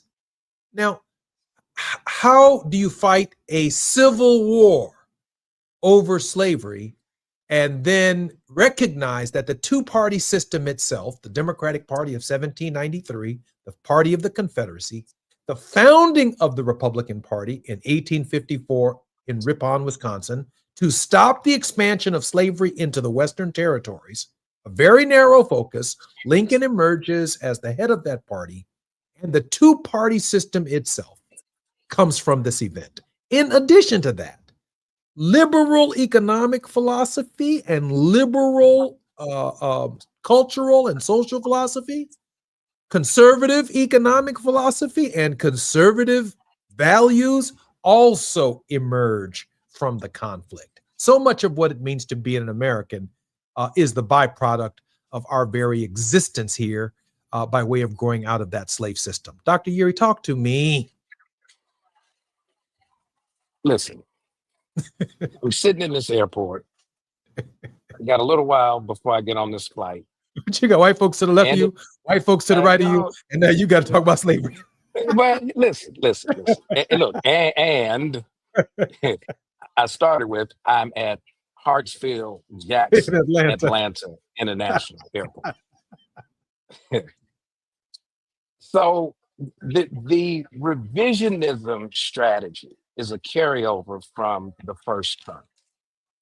That the need to rewrite the narrative creates the curriculum of the future that is devoid of any moral awareness about the horrors of the trafficking of human bodies. So if we are to have this conversation, you dismantle cabinet offices, you get rid of the education department, you encroach on the right to access the franchise, to vote. That when you think about those two fundamental issues, political participation and the ending of human subjugation, when you begin to remove that from the historical conversation, it is a setup for a rerun. And let's be real clear that when we are opening up new places where you house and stockpile human bodies, right? Folks who may be here going through some immigration process, whatever the case may be. When you're trying to do that, the objective and the goal then becomes consistent with the way the 13th Amendment reads, is that slavery shall be outlawed except in instances of punishment for crime wherein someone has been duly convicted. Well, if we're creating these mechanisms, these frameworks, we're putting the National Guard on the streets, arrests in DC are up significantly over the last few months. When we are deploying the National Guard on the streets of LA, regardless of what the governor, as the commander in chief of that state militia, says. That there's more here than just trying to drive crime down. These are pilot projects, these are tests to see what kind of extreme behavior will be viable enough to withstand political and legal scrutiny and accountability. That's the whole hustle. I get it. I get it. At the same time, when I step into a voting booth, I tell people all the time, I bring all of this history with me, just one vote, but I bring all of this stuff with me. And so for the president of the United States, I've just never seen anyone more petty. I mean, he's not so far attacking the Native American Museum. He's not attacking the Holocaust Museum. He is coming every single day after another aspect of African American history.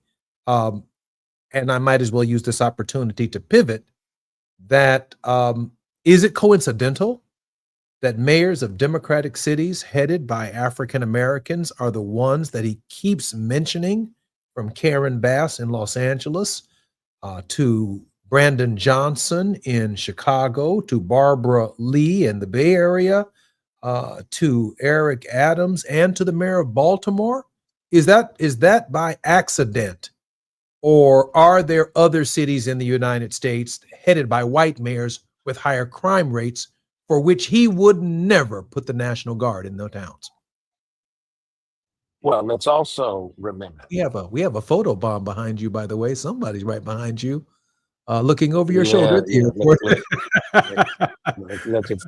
if you're gonna contribute to the conversation, get on in. Otherwise, get out. Here's the deal.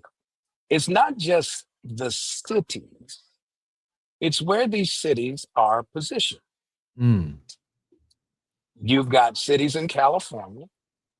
You've got the largest city in the state of New York. And you have the largest city, single locality in the state of Maryland. You've got Gavin Newsom as governor of California. You've got Kathy Hochul in New York. And you've got Westmore in Maryland. We don't know what Governor Hochul is planning to do, but we do know that when we are looking at, particularly in the instances of New York State and California, when we get to electoral college votes based on representation and apportionment by population, there's a reason why they are coming there. There's a reason why this president wants to redo the census now. Because as Homeland Security has been unleashed on communities, and raids in public and private spaces are going unchecked, they want to kind of reduce, not just redraw, but actually remove numbers of persons. That's what the census is. It counts persons. Remove the number of persons so that you might be able to pick up the loss of a seat here or there and maybe pick up a seat somewhere else. This is not some arbitrary issue. There's a whole blueprint of several hundred pages called the Project 2025. They've not been trying to hide this plan. We just keep pretending or trying to tell ourselves that this really doesn't apply to us. He didn't really think of it. It's too advanced for him. It's not too advanced for the folks around him to implement it. We got to get serious about it. Dr. Year, we have about 7 minutes before the break. I was reading another article in today's paper where it says Oklahoma will require teachers from New York and California to prove they back America First. Oklahoma's new America First teacher certification test will require educators from California and New York to agree with the conservative curriculum. Isn't that unconstitutional? Well, there's a lot going on these days that's unconstitutional. The short answer to that evaluation is we don't know yet, because until you get a challenge before this high court, to opine on the right question, then we may be wondering about that. But the notion that you have to endorse a doctrinal statement to Yeah. be an educator says that there's coming and they're designing.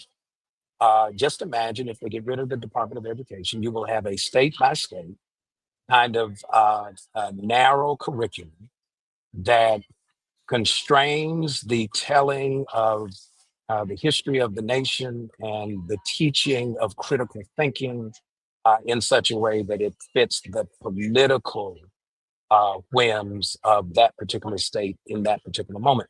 That's the danger of all of this. And what this administration has found a way to do is to basically build an executive committee of Republican administrations at the state level to basically give him whatever he wants. You know, on one hand, he's not the first one to come at the issue of human enslavement. Remember, Governor DeSantis said it was a job training program. And so because they were recruiting workers to come get some skills that they didn't have, and therefore they could work, remotely, as in remotely here, that somehow or other that is kind of a mechanism that has benefited African descended persons because they saved us from the dark cotton. That's the tragedy of it, because even if they pull everything out of the schools, remember when Brown versus Board of Education was passed, we weren't learning about our history because school systems had endorsed our curriculum. We learned about our history because we were teaching our history in our homes, in our churches, in our community centers. And we have now deferred on that obligation and that duty and left it to a system that never wanted us included in the story in the first place. We've got some correcting to do in our own house. You know, and I think the other difference is that there was a history that was being taught in the South. And the new history that was being taught in the South has been that we actually stood up to it. And by standing up to it, we became the new history. I mean, it's replete with tragedy, from Emmett Till and then obviously Rosa Parks and then Jimmy Lee Jackson. Their stories, which we call the civil rights movement, I certainly hope everyone within the sound of my voice can hear this. They've never stopped teaching their view of history. Our story is a fundamentally different story that came from action that redefined American history. So when you look at the death of Emmett Till in 56, 57, when you look at Rosa Parks during that era, when you look at Brown versus the Board of Education, and when you look at all things King, all things Malcolm X, all things 50s and 60s and the role of our culture, we begin writing indeed a new history for America, a history now that they refuse to acknowledge. They want to continue to teach the history the way they've been teaching the history, as if we never had a movement in the first place, suggesting that the story was incomplete without our story. Does that make sense to you, Dr. Uri? It makes sense in so many ways, especially when we think about this notion of the United States being an open space where people from all over the world can come and pursue their dreams. Because as the model of resilience and resistance is the story of the resistance to the enslavement of human bodies and the resilience, albeit over a significant period of time, but by political participation and by court litigation, to be able to force the Constitution to be more expansive and more inclusive, so that from many one, e pluribus unum, might actually have some substantive meaning. This administration is certainly backing away from e pluribus unum, and they have a distorted version of In God We Trust. I'm not sure who they trusted, which God they're talking about. But when we look at that hostility that is actually being directed, this is nothing less than what I believe Dr. Frances Cress Welsing kept warning us about now that she sits with the Council of the Ancestors, that this is paranoia about racial extinction to the demise of white economic interests. I absolutely agree with you. I think that one of the great tragedies of this hour is our silence. One of the great challenges of this hour is the lack of interpreters. Johnny Mack refers to it. Dr. Johnny Mack says that we are in the moment, but our being in time, which is right now, is part of a process that has occurred over time. And I can't think of a clearer voice in this era that helps keep us narrowly focused on what we are struggling with on a day-by-day basis other than yours. I'm Jesse Jackson Jr. You're listening to Dr. S. Todd Yeary on Wealthy Wednesdays on the Jesse Jackson Jr. Show on KBLA Talk 1580. More when we come forward. It's afternoon drive time with Jesse Jackson Jr. Only on KBLA Talk 1580.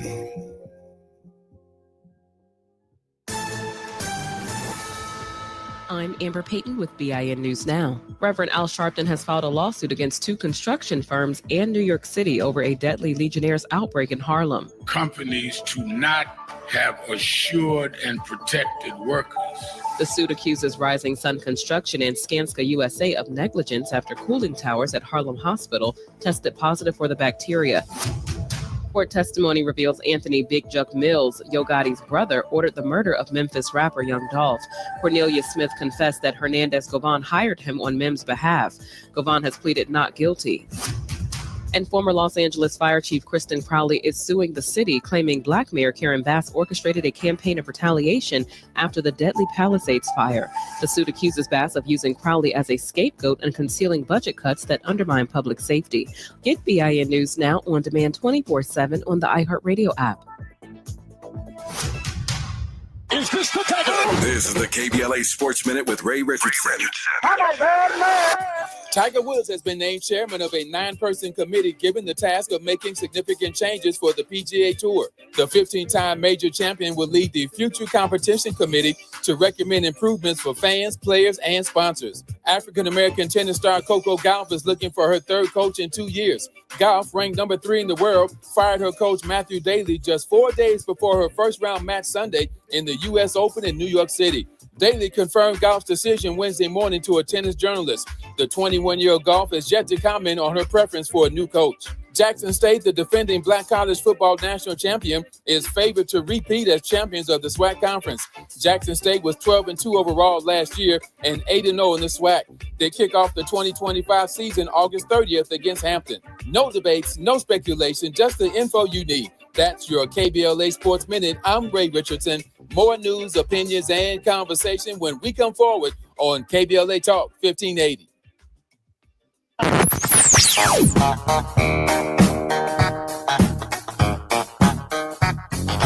This is KBLA Talk 1580. Talk radio. That's music to your ears. We're unapologetically progressive. KBLA Talk 1580.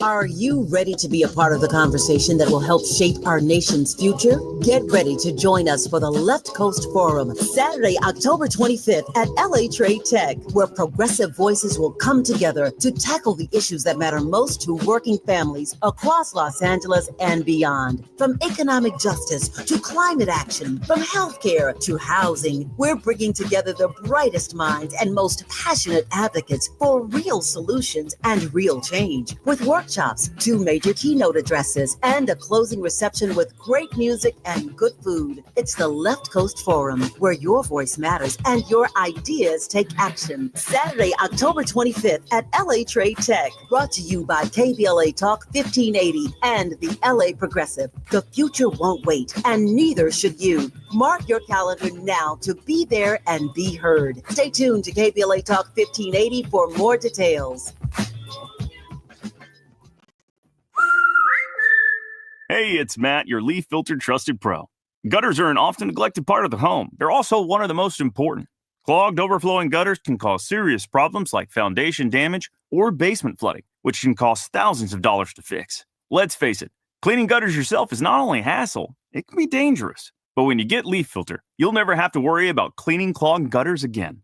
Get started today by visiting leaffilter.com/deal to schedule your free inspection.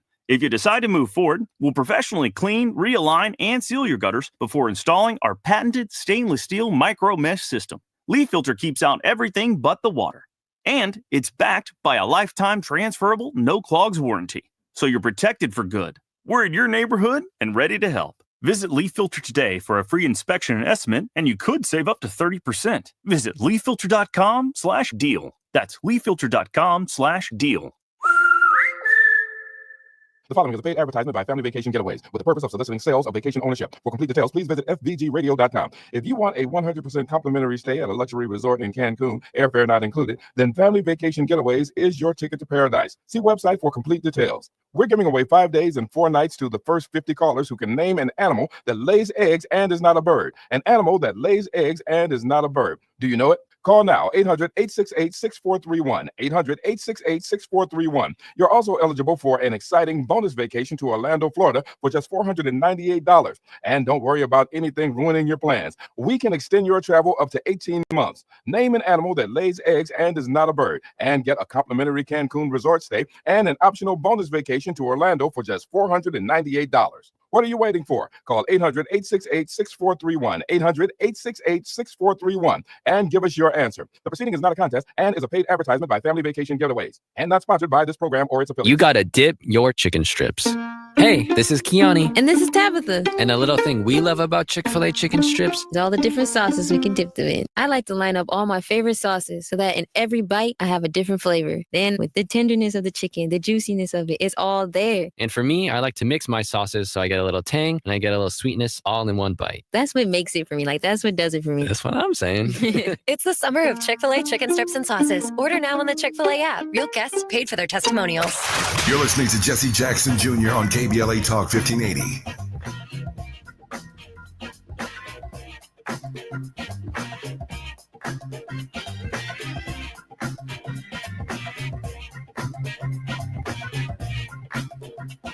Forward to the Jesse Jackson Jr. Show. My very special guest in this hour on Wealthy Wednesdays is always Reverend Dr. S. Todd Yeary. Dr. Yeary, welcome forward on the Jesse Jackson Jr. Show.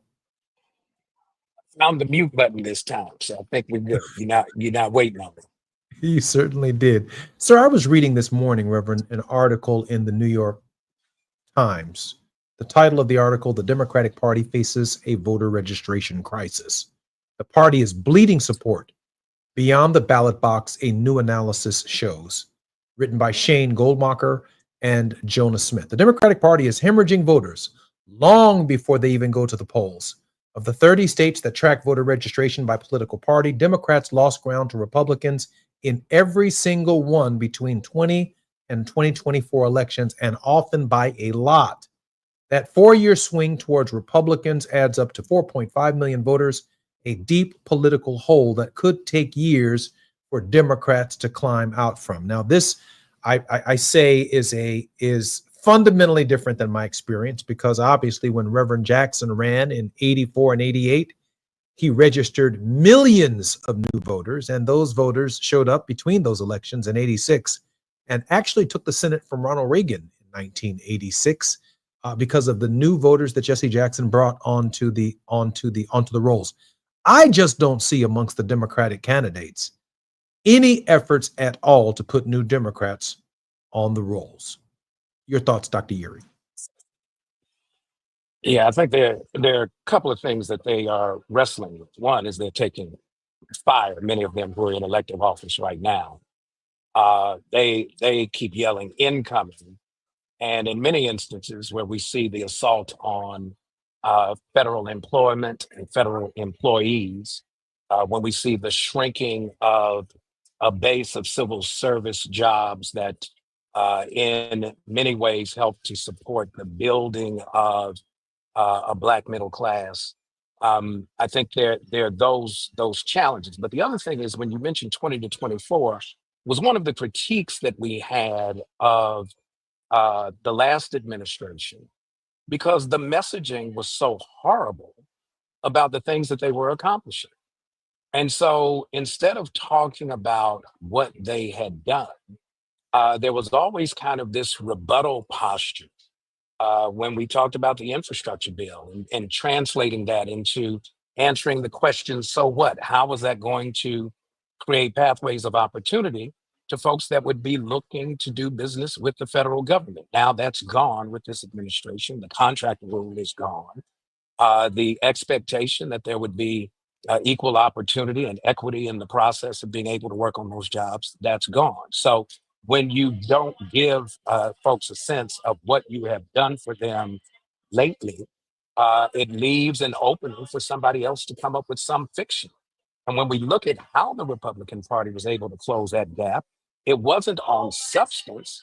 It was actually on rhetoric. It was on this, I'm going to fix this problem in 24 hours if you elect me, even though I don't understand the problem. I don't believe it's a problem. I don't know how to fix the problem. That's kind of what folks wanted because somebody was speaking to what their concerns were. And you had an administration that was not messaging how what they were saying was important and successful was really going to change the trajectory of their lives. Now that we're in this fight, it's kind of we're learning about that impact after the fact because we're starting to see some of the challenges to educational opportunity, job training opportunity, jobs, all of those things. And now we've got work to do. What the party has to decide is what do they bring to the table? What your father was able to do in the lead up to the run in 1984. I met your dad in 1983 in Durham, North Carolina, at a joint assembly with an all-Black historical high school and a formerly all-white high school that is now almost all-Black. We had a joint assembly.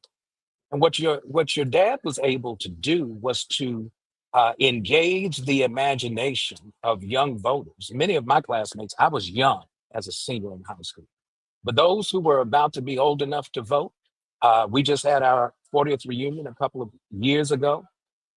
Some of them still had the voter registration card they got from registering the vote the day that your dad came to speak to us in assembly. Somebody's got to speak, not just to the curiosity, but the imagination, the dreams of an emerging electorate so that they then vote not just what they see, but what they imagine. And we've lost the power of imagination that to not only see things as they are, but to come up with a plan to build it as it can be and should be. That's what this party has lost. And that's where I think they're losing on the voter registration and the voter engagement side. Dr. Erie, I think it was Ozzie Davis who said it's not the man, it's the plan. And then I think he continued his retort, it's not the rap, it's the map. The fact of the matter is it's both. You got to have somebody who's interested in registering people to vote. You have to have a candidate like Jesse Jackson, rap and plan, map and rap. All of it comes together when a person decides to focus on inspiring people to an action to do something to confront a national, a local, or any kind of challenge. Ain't no map that survives without somebody rapping about it to educate people. Ain't no plan that exists independent of an architect or a man who draws the plan that we can all agree to and follow. If there's no plan for the house, then it's going to be sideways, it's going to be twisted. It has to have an architect. It has to have somebody says, no, that board goes there. This piece goes here. The toilet shouldn't be upside down. We need it to be upside right. The plumbing has to be going downhill to the city main. I mean, it's map and rap. It's plan and man. And they all come together, not as a dichotomy, but as a focal point of interest. If Gavin Newsom were also announcing, his intention to register millions of new voters. And same for the other governors, other than just how can, as John Lesiotis said on one of our shows this week, we are now in a situation where voters used to pick the politicians, Dr. Erie. And now with the redrawing of these maps, politicians are going to get to select who their voters are. Well, that's the original frame of the Constitution. Remember that? That's right. That the framers told us who could vote. We, the people, didn't mean we, all the people, or maybe there were just some people who could be people and the rest of us were something else. When you talk about the rap and the map, it's kind of mindful of how we think. First of all, the attention span of the average human being ain't that long. And so if you're going to give them a long, drawn out dissertation about what you're going to do, you're probably going to lose them a few minutes in. You got to be able to put it in a soundbite so that they can at least be engaged, inspired, and then empowered to act. And so that's what we have enjoyed in many ways from your dad as we are, drawing nigh to his 84th birthday and considering his words. But there are a couple of things that I recall from his speeches in 84 and 88. One of them, one of the speeches kind of summed it up this way. He said, I understand. When he talked about his own story and connected it with the conditions of the people and said, I understand, and was able to then give folks a sense that, yes, I am somebody's, that then said, all right, he gets me, even though he doesn't know me. And it's kind of what happens with the Black preacher on Sunday morning. When I stand in the back of my sanctuary and the members come through to shake my hand and, for my seniors to give me my shirt, that what they do is they say, Pastor, you sure did preach. When I ask them, what did I say? They can give me the hook. They probably can't tell me the text. We need somebody that can give us the rap and then show us the map. I'm Jesse Jackson Jr., listening to the Jesse Jackson Jr. Show. Our very special guest on Wealthy Wednesdays is Dr. S. Todd Yeary on KBLA Talk 1580. While you're stuck in traffic, we can at least bring you up to speed on the news of the day. You're listening to Jesse Jackson Jr. only on KBLA Talk 1580.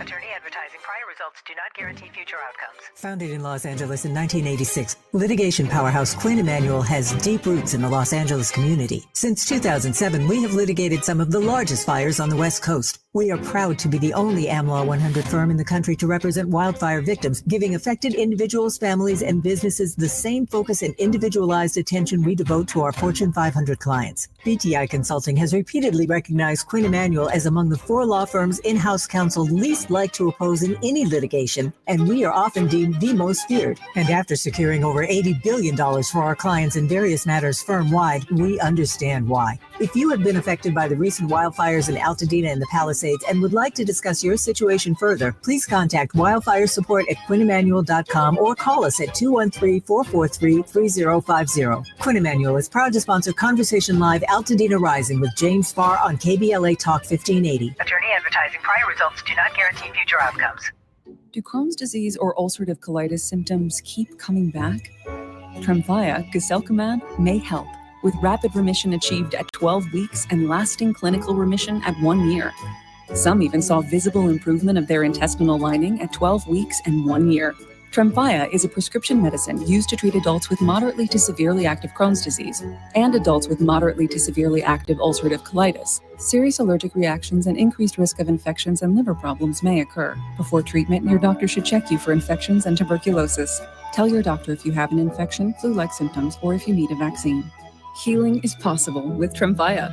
Approximately 3 out of 10 patients were in endoscopic remission at 1 year, based on areas visualized on colonoscopy, which may not represent the deeper bowel layer or entire GI tract. Individual results may vary. Ask your doctor about Tremfya today. Call 1-800-526-7736 to learn more or visit tremfyaradio.com. KBLA Talk 1580. We've got a lot to talk about. Imagine a Los Angeles where everyone can thrive, where communities have access to the resources they need to succeed. That's the vision of Detours Mentoring Group, Inc. They're dedicated to improving life in LA County by providing educational support, employment assistance, and spaces for community engagement. By 2050, they want LA to be the best place to connect, create, learn, live, and play. They're working toward an education system that's well-resourced and culturally responsive, becoming a hub for artists and innovators, and making sure everyone has access to healthy food, quality healthcare, and safe housing. It's about building a future where we all have the chance to succeed. We invite you to learn more about their mission and get involved with Detours Mentoring Group, Inc. This is a community call to action from KBLA Talk 1580. Now back to more of Jesse Jackson Jr. on KBLA Talk 1580.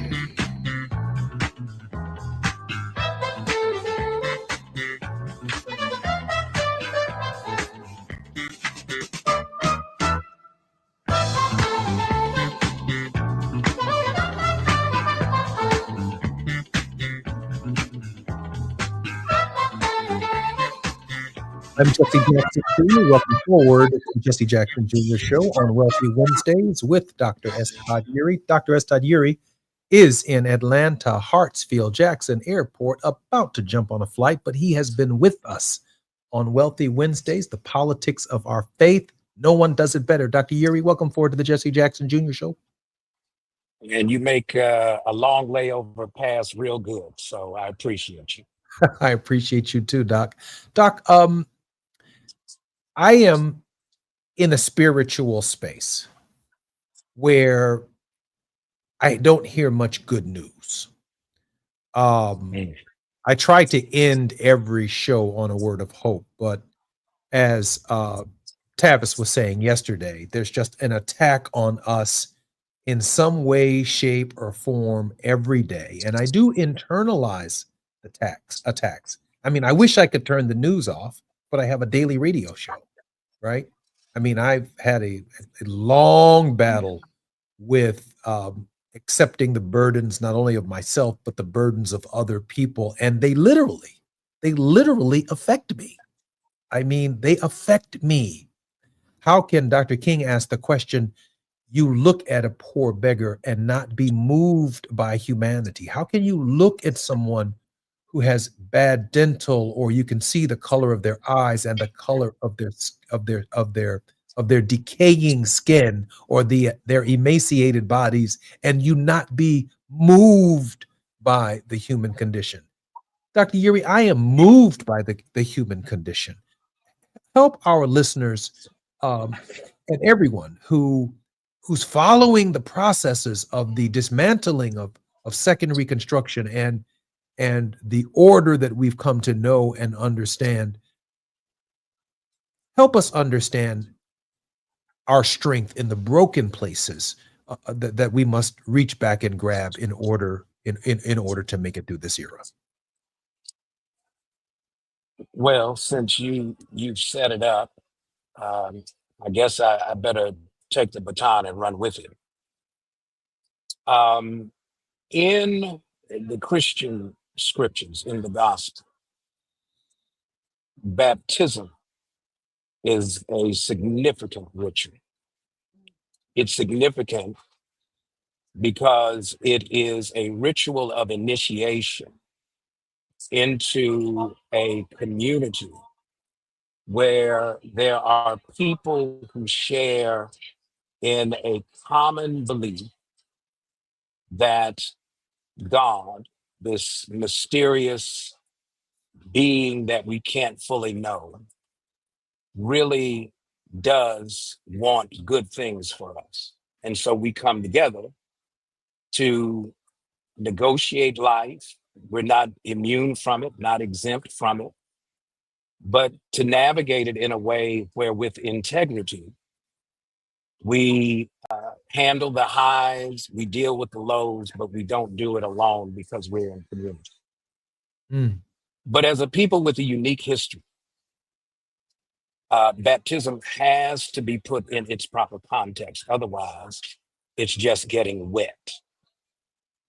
It's not just a ritual of initiation. It is a sign of a cleansing of the consciousness, to be more aware that the universe of me, myself, and I is too narrow to really fully experience this tremendous gift called me.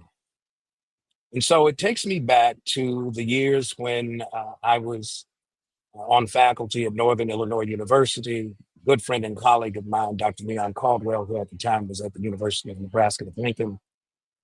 We decided to follow in the tradition of our elders who took us to the continent. We went under their guidance and leadership. Baba Wade Nobles, Baba Naim Akbar, Mama Marimba Ani, and we learned about ourselves. Well, if you go to Ghana and you travel and navigate, you see the country, invariably, you are going to be taken to a place called Asan Manso. Asan Manso is a village and there's a river there. And the history is told that that was the site of the last bath that our ancestors would take before they would find themselves in the holds of ships being trafficked to some place that they had never been. But I believe in that last ritual of bathing, they were baptizing themselves in the consciousness and the courage of a history that in many instances may not have been written, but it was very real. And so I'm suggesting that we need to have a mass revival of baptism to go back and have our consciences cleansed so that we can expand the lens of our understanding of humanity. And here's the hook. This time we have to expand it so that we make room for ourselves. Somehow or other, we've allowed ourselves to be excluded from this arguably inclusive framework because we have come to tolerate the intolerant. We are like the frog. We're like the frog that started out in water. We worried that it's either too hot or too cold. It was room temperature. And as they moved the temperature ever so slightly higher and higher until it reached a boiling point, by the time it reaches a full boil, we're done. And so we've got to get back to cleansing. And I believe that river is really important because in the Old Testament, you remember before the children cross over into the promised land, their last night when they get ready to go over, across the Jordan, they're told, find 12 men from each tribe. And when you get to the middle of the river, find a stone. Each man is to carry a stone over to the other side. For on your first night, when you've been delivered, you're going to sleep on those stones. Well, I don't know that we know where our stones are anymore because we're relying on folks to tell us our own story. And if we don't go back and ask the fundamental question, what do these stones mean? We will not have the connection we need to our ancestral history and legacy to rise to the occasion for the challenges that face us. But actually, if we stand and we stand properly, the outcome will benefit all people. So, Pastor, the stones were to be an ever-present reminder of how we crossed over. So that we could tell the story. The text goes this way, carry them over so that in the future, when future generations ask the question, what do these stones mean? Somebody can tell the story, not only about how they have come as far as they've come, but how they've come with God on their side. And so we've got to remember and make room, not only for our consciousness to be cleansed so that we can be more aware of our story, but in that awareness, in that appreciation for the story, it's not just a story of independence. It is a story of true reliance on the strength, power, grace, and mercy of an almighty God that kept our grandparents and our great-grandparents so that we could be where we are today.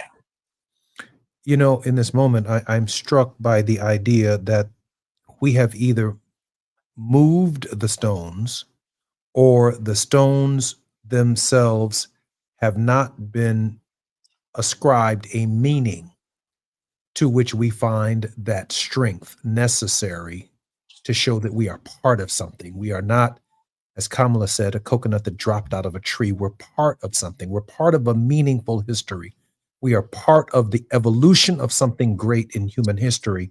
And while it may be changing right before us, and we may seemingly be weak without the capacity to do anything about it, in a sense, Doc, you told me what I kind of felt I already knew, but I understand it a little bit deeper today. And that is, in that community, we find each other.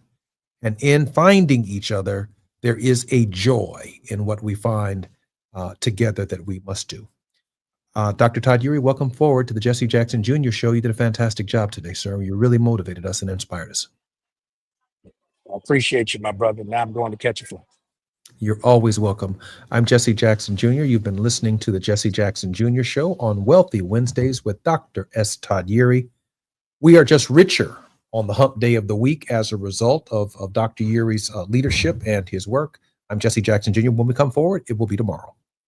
KBLA 1580 Santa Monica,